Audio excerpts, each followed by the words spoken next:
नमस्कार दोस्तों, मैं Jairam Chauhan technical centre security Madhya Pradesh से। दोस्तों, जैसा कि हम सभी का एंड्रॉयड का क्लास चल रहा, सो एंड्रॉयड बोर्ड के बारे में हम अभी जो दूसरा हमने इससे पहले जो इन्फॉर्मेशन आप लोगों को दिया CV के बारे में दिया था। सो यहाँ पर TPMS 338.PB802 का बोर्ड है दोस्तों ये, ठीक है।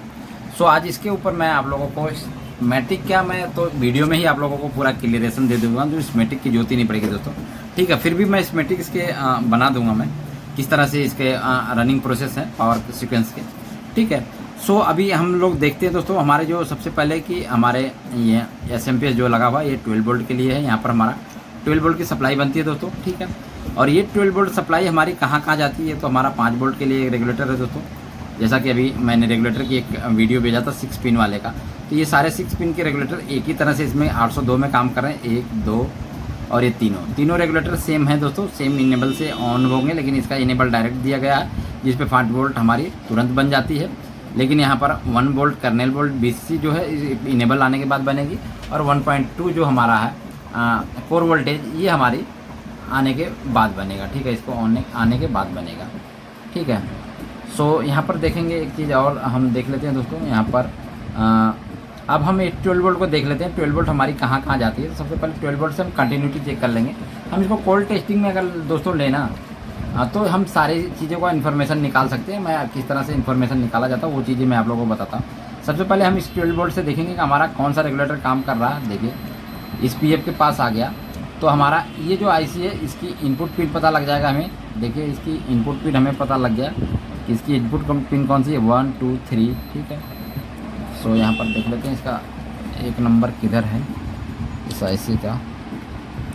सो जूम करके देखिए, दिख रहा है क्या 1 नंबर यही होगा, क्योंकि यहाँ पर कोई डॉट बना नहीं है। दूसरे में देख लेते हैं, हाँ यहाँ पर 1 नंबर है, 3 नंबर, ठीक है।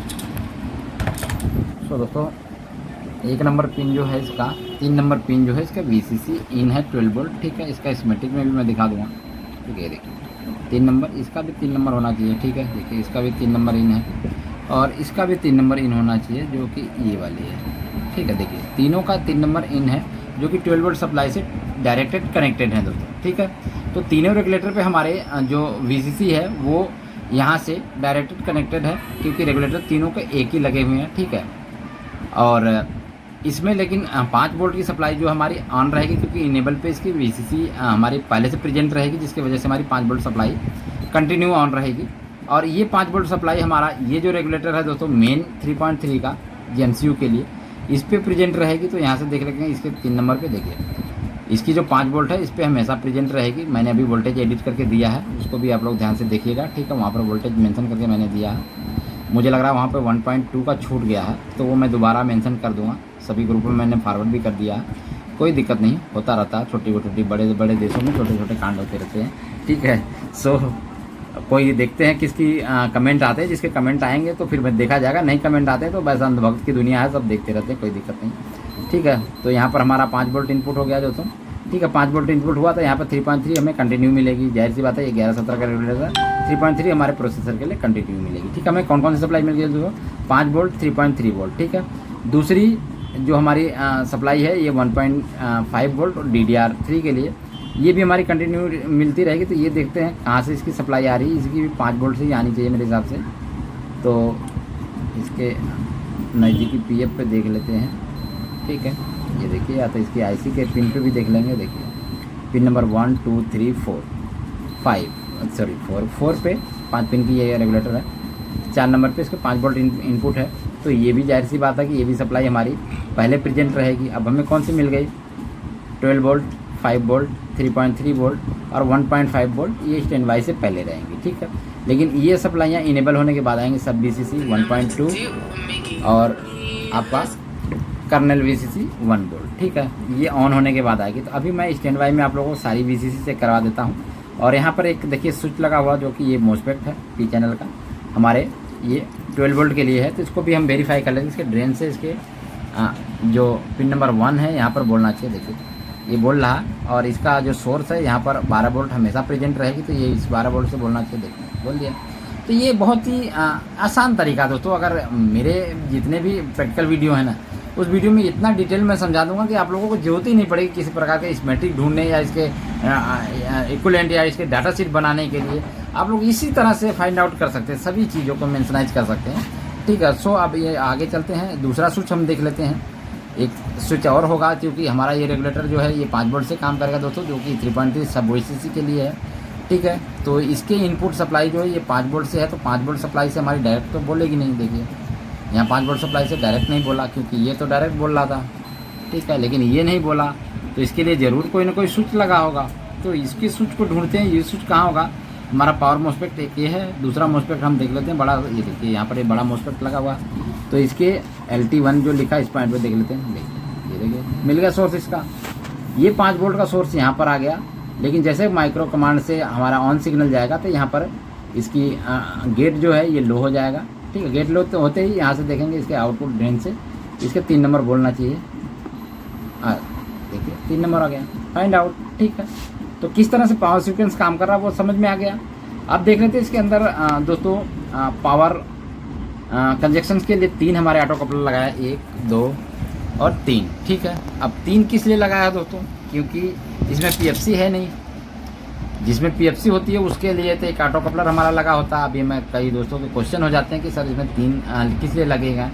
तो सबसे पहले इसकी मेजरमेंट मैं आप लोगों को दिखा देता हूँ, मीटर की तरफ भी ध्यान दीजिएगा, मीटर की तरफ भी ध्यान दीजिएगा। सबसे पहले हमें ये कंफर्म करना है कि कौन सा ऑटो कपलर किसके लिए काम कर रहा है, ठीक है। सो इसके लिए हम क्या करेंगे दोस्तों, हम सबसे पहले इसके ग्राउंड ले लें, कंप्रेसर के जो ग्राउंड है, सो ग्राउंड ये वाला है, ठीक है। इसके ग्राउंड से जो 3 नंबर कपलर बोल रहा होगा वो फीडबैक के कपलर है, इस चीज़ का ध्यान रखिएगा।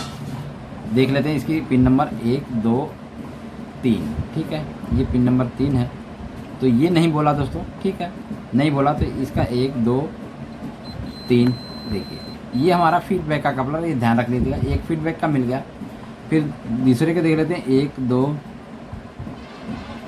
3, ठीक है, ये फीडबैक का मिल गया। तो ये फीडबैक किसके लिए होगा दोस्तों, यहाँ के PWM जो है इसके लिए होगा, और ये फीडबैक किसके लिए होगा, यहाँ जो PWM है इसके लिए। लेकिन ये काहे के लिए लगाया गया दोस्तों, क्योंकि इसमें PFC है नहीं, विदाउट PFC है। लेकिन चलिए उसके भी वर्किंग प्रिंसिपल को ढूंढ लेते हैं क्या है। तो अब हम इसके जो कलेक्टर है दोस्तों, इसका एमीटर जो है ये डायरेक्ट हमारा ग्राउंड है, ठीक है। देखिए एमीटर जो है हमारे ऑटो कपलर या फोटो कपलर जिसको बोलते हैं, इसका एमीटर सीधा ग्राउंड है, लेकिन इसका कलेक्टर हमारा फीडबैक पॉइंट से जुड़ा होगा। तो फीडबैक पॉइंट कौन सा, लो वैल्यू के रजिस्टेंस से भी हो सकता है, डायरेक्ट भी हो सकता है। तो हम इसके फीडबैक पॉइंट को भी ट्रेस आउट कर सकते हैं आसाम से। देख लेते हैं कौन से पिन से बोल रहा है। ये देखिए यहाँ पर पिन नंबर 1 पिन नंबर 2 से ये हमारा जो है ये फीडबैक बोल रहा है दोस्तों, ठीक। देखिए तो ये फीडबैक इस सप्लाई के IC पे जा रहा, तो ये समझ में आ गया कि हमें ये जो फीडबैक है ये ऑटो कपलर इसके फीडबैक के लिए, इस PWM IC के लिए है, और इसका एमीटर हमारा ग्राउंड था, ठीक है। कलेक्टर से हम देख लेते हैं, कलेक्टर से सो पिन नंबर 2 इधर बोल रही थी, तो यहाँ देख लेते हैं पिन नंबर 2, ठीक है। यहाँ भी देखिए पिन नंबर 2 सेम IC लगी हुई है, यहाँ पे डॉट बना हुआ है 1 नंबर, और यहाँ पिन नंबर 2, ठीक है, वेरीफाई हो गया, फीडबैक की पिन ये है। तो इस तरह से हम सभी चीज़ों को बहुत ही कोल्ड माइंड से दोस्तों सभी चीज़ों को बना सकते हैं। इसलिए जो भी दोस्त मेरे ट्रेनिंग को अटेंड करते हैं वो उनको इस तरह की दिक्कत ही नहीं आती है कि सर जो समझाते हैं वो उनके दिमाग में एक बार घुस जाता, बार बार चीज़ें की पूछने की जरूरत ही नहीं पड़ती दोस्तों, ठीक है। सो अब तीसरे को वेरीफाई करते हैं दोस्तों, ये काहे के लिए बना है। अब हमारे पास PWM 1 PWM 2, ये PWM हमारा इस डाइवर्ट ट्रांजिस्टर के ट्रांसफार्मर के लिए बना है दोस्तों, जो कि बैकलाइट के लिए ये सीधी आउटपुट देता है। जब ये ऑन होगा तो यहाँ से सीधी आउटपुट 70-80 वोल्ट निकलेगी, और हमारे बैकलाइट जितने होगा उसके अकॉर्डिंग एडजस्ट होकर ये जो एडजस्टेबल IC है ये हमारी इसको ऑटो एडजस्टेबल के लिए फीडबैक देते हुए काम करती है, और वहाँ पर ऑटो एडजस्ट करती है, ठीक है। आउटपुट सप्लाई हमारी उसके लिए, ठीक है। सो अब हम तीसरे ऑटो कपलर के ढूंढ लेते हैं दोस्तों। यहाँ पर 1 2 से कहीं तो बोलेगा नहीं, लेकिन हम अब यहाँ पर हमारा ना तो ग्राउंड है, ना किसी ग्राउंड से बोल रहा है, ठीक है, ना किसी इस ग्राउंड से बोल रहा है। तो अब ये किससे बोल रहा होगा, तो एक हमारा ये ऑन VCC के लिए होगा दोस्तों, जहाँ तक मेरा उम्मीद है। मैं इसको ट्रेस आउट करके भी दिखा देता हूँ। तो इसका जो एमीटर पॉइंट है दोस्तों, कलेक्टर से आउट होगा, एमीटर पॉइंट पे हम देख लेते हैं एमीटर पॉइंट कहाँ से बोलता है। तो इसकी VCC जो हमारी इसकी प्राइमरी के साइड में जो VCC होती है दोस्तों, सॉरी इधर तो लगा हुआ कोई दिक्कत नहीं, मैं इधर से समझा देता हूँ। एक तो हमारा दोस्तों प्राइमरी वाइंडिंग में होता 330 का हमारे कलेक्टर से जुड़ा होता है, ठीक। हमारा इसके कैपेसिटर के पॉइंट से जुड़ा होगा, ठीक है। देखिए ये कैपेसिटर के पॉइंट से या ड्रेन पे आ जाएगा, ठीक है। ये देखिए ये ड्रेन पे आ रहा, तो ये जो मोस्पेक्ट है ये इसका है, ठीक है। और एक जो ड्रेन पे आ रहा होगा ये इसका है, ठीक है। इसमें एक वाइंडिंग होगा, देखिए ये इसका, ठीक है। तो एक मोस्पेक्ट इसका है और एक मोस्पेक्ट इसका है, ठीक है, स्विच करने के लिए, ठीक है। एक वाइंडिंग हो गया। इसी के अंदर एक वाइंडिंग और होगा दोस्तों, जो प्राइमरी ऑक्सिलरी या सहायक सप्लाई जिसको बोलते हैं, प्राइमरी वीसीसी की तरफ, प्राइमरी की तरफ होता है। तो उस बाइंडिंग से एक डायोड लगा होगा, देखिए यहाँ पे एक डायोड लगा है, ठीक है। इसका एनोड उस बाइंडिंग से बोलना चाहिए, वो जो बाइंडिंग है उसका एनोड उस बाइंडिंग से बोलना चाहिए। सो यहाँ पर ऊपर से मुझे ये बाइंडिंग मिल नहीं पा रही है, देखिए यहाँ से मिली, ठीक है। ये बाइंडिंग से बोला, तो ये प्राइमरी का वीसीसी का डायोड है। इसी वीसीसी से कपलेटर कनेक्टेड होगा दोस्तों। तो इसके कैथोड से हम देख लेते हैं, यहाँ पर 18 वोल्ट वीसीसी बनेगा, तो इसके कपलर एमीटर पे आना चाहिए। सो एमीटर पे यहाँ पर कुछ शो हुआ नहीं दोस्तों, ये एक सोचने वाली बात है। इस पर देख लेते हैं, हाँ यहाँ पे कनेक्टेड है दोस्तों, ठीक है। इसके कलेक्टर पे कनेक्टेड है दोस्तों। एमीटर से आउट होकर ये चला जाएगा। एक रेगुलेटर ट्रांजिस्टर हमारा लगा होगा, जैसे कि पीएफसी सर्किटों में लगा होता है उस तरह से। देखिए ये कलेक्टर पे आ गया दोस्तों वीसीसी, ठीक है। ग्राउंड अगर करना है तो हमारा एमीटर ग्राउंड होता है, लेकिन वीसीसी आया तो इसके कलेक्टर पे आया, ठीक है। 100 ओम की रेजिस्टेंस के द्वारा। तो ये 100 ओम की रेजिस्टेंस कहाँ, ये भी ढूंढ लेते हैं दोस्तों। यहाँ पर एक देखिए रेजिस्टेंस लगा है सबसे पहले इस कलेक्टर से, ये देखिए इस रेजिस्टेंस पे बोला। अब इस रेजिस्टेंस का दूसरा पॉइंट पे 100 ओम। अब इस 100 ओम के पॉइंट से ये देखिए डायोड पे बोल दिया, ठीक है। ये लिंक पता लग गया हमें। यहाँ से 18 वोल्ट वीसीसी यहाँ आई, लेकिन ये वीसीसी दोस्तों एक ट्रांजिस्टर के ऊपर जाएगी, ठीक है। वो ट्रांजिस्टर कौन सा है वो देखना पड़ेगा हमें। ये वीसीसी ऑन होने के बाद उसके ट्रांजिस्टर के बेस को जाएगी दोस्तों, ठीक है। या TL 431 लगाया होगा तो उसके रेफरेंस पिन को, ठीक है। तो ये ट्रांजिस्टर नहीं है, ये वाला, हाँ ये देखिए इसके एमीटर को, इसके बेस को ये कनेक्ट कर रहा है। यहाँ पे देखिए इसके बेस को कनेक्ट किया, और इसका कलेक्टर जो होगा दोस्तों ये सीधा हमारे 18 वोल्ट वीसीसी से बोलना चाहिए, ये देखिए, क्योंकि कलेक्टर पे डायरेक्ट सप्लाई होती है इसके, ठीक है। और बेस पे जैसे ही यहाँ से ट्रिगर करके ये 14 वोल्ट के समथिंग से बेस पे पहुँचेगा, तो इसके एमीटर से सप्लाई, हमारी रेगुलेट सप्लाई आउट होगी दोस्तों ये मीटर से। तो ये मीटर से सप्लाई ऑन होने के बाद हमारी इसी PWM को जाएगी जो बैकलाइट के लिए है। जब ये वीसीसी इसको जाएगी तभी ये आईसी एक्टिव होगी, तभी ये सप्लाई बनेगी, नहीं तो अन्यथा नहीं बनेगी दोस्तों। तो इसकी देख लेते हैं, इस पॉइंट से एमीटर से कोई ना कोई पॉइंट इसका आईसी का जो वीसीसी पॉइंट होगा, देखिए पिन नंबर 1 2 3 4 5 नंबर इसका वीसीसी है दोस्तों।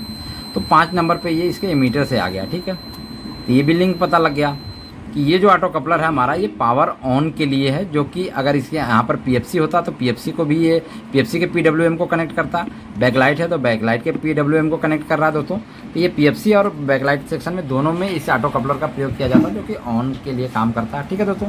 ये पता लग गया। अब इसकी वोल्टेज भी मेजरमेंट करवा देता हूँ मैं दोस्तों, इसको ऑन करके आप लोगों को, ठीक है। स्टैंड बाई में क्या वोल्टेज है और ऑन में क्या वोल्टेज है, ठीक है।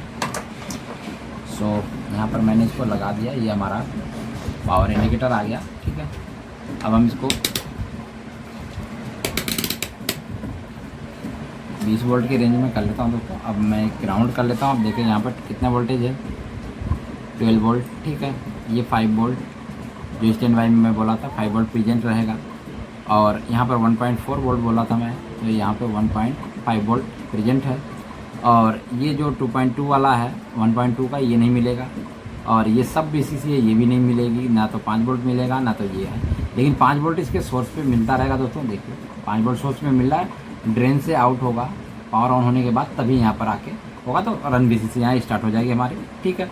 और ये 3.3 हमें मिलता रहेगा, क्योंकि यहाँ पर 5 वोल्ट हमारा इनपुट है, ठीक है। ये देखिए 5 वोल्ट इतनी कमांड के लिए, जो हमारी मेन वीसीसी के लिए कमांड के लिए वीसीसी होती है, ये यहाँ से मिलती रहेगी। रन वीसीसी यहाँ से ऑन होने के बाद आएगी, ठीक है। और कर्नल वीसीसी भी हमारी ऑन होने के बाद आएगी। यहाँ पे 1 वोल्ट दोस्तों, 1.5 मिल गया, 12 वोल्ट, 5 वोल्ट, ठीक है, 3.3 वोल्ट। अब हमारी जो रन वीसीसी है ये ऑन होने के बाद, ये भी ऑन होने के बाद 1.2 आएगा दोस्तों। सो इसको अब रिलीज कर लेते हैं हम इसको, पावर को, ठीक है। देखिए अब मैंने पावर को रिलीज़ किया, पावर ऑन हो गया। सो पावर ऑन होने के बाद हमारा जो पावर कमांड था पिन नंबर 1 पे 12 वोल्ट आ जाएगा। ये पावर स्विच होके यहाँ पर जो मोस्फेट था यहाँ से स्विच होके ये पिन नंबर 1 पे आ गया LVDS के। और अभी यहाँ पर 5 वोल्ट जो था हमें प्रेजेंट था, ठीक है। अब ये देखो ड्रेन से आउट हो गया होगा यहाँ पे, ठीक है। ये देखिए ड्रेन से आउट हो गया, इसका गेट जो है वो लो हो गया दोस्तों, ठीक है। इसका गेट लो हो गया तो यहाँ से ये आउट हो गया। और यहाँ पर 3.3 अब हमें मिलने लगेगी, यहाँ पर 1.2 भी हमें मिलने लगेगी। इस देखिए 1.2 भी मिल गया, ठीक है। और कर्नल VCC हमारी 1 वोल्ट जो थी वो भी मिल गई 0.98, ठीक है। तो ये पावर सीक्वेंस हो गया दोस्तों। इस तरह से हमारा पावर सीक्वेंस। बाकी इस बार टाइम मिलते मैं आप लोगों को स्कीमेटिक भी इसका बना दूंगा। और कोई कन्फ्यूजन हो दोस्तों तो कमेंट करके मुझसे पूछ सकते हैं। थैंक यू सो मच दोस्तों, नमस्कार।